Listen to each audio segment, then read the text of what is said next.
என் பெயர் கே. கௌதமி. நான் 4ஆம் வகுப்பு படிக்கிறேன். அறிவியல் வளர்ச்சியின் நன்மைகள் தீமைகள் பற்றி பேசப் போகிறேன். அறிவியலின நன்மைகள். இன்றைய நாகரிக வளர்ச்சிக்கும் பெரிதும் துணை புரிவதும் அறிவியல் எல்லையற்றது. ஆராய்ச்சிக்குரியது, அன்றாடம் வளரக்கூடியது, ஏனென்று வாழக்கூடியது. அறிவியல் என்பது திட்டமிடல், ஆய்தல், முடிவு காணல் என்னும் படிநிலைகளை கொண்டது. ஒரே வானம் ஒரே பூமி என்ற நிலையில் உலகை நாடுகள் கண்டங்கள் நெருங்கிவிட்டன. வானொலி, செய்தித்தாள், தொலைக்காட்சி போன்றவை அறிவியலின அங்கங்களே. புதிய விதைகள் கண்டுபிடிப்பு, பயிரிடும் 3 உரங்களை பயன்படுத்துவதால் பயிர் பாதுகாப்பும் புதிய கண்டுபிடிப்பும் இவர்களின் மூலம் அறிவியலின பங்கு மகங்கானது.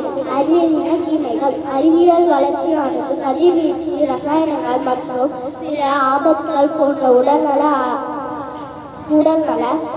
அபாயங்களுக்கும் வழிவகுத்தது. அறிவியல் வளர்ச்சியானது சுற்றுச்சூழல் சீர்கேடு மற்றும் இயற்கை வளங்கள் குறைவதற்கு வழிவகுத்தது. அறிவியல் வளர்ச்சியானது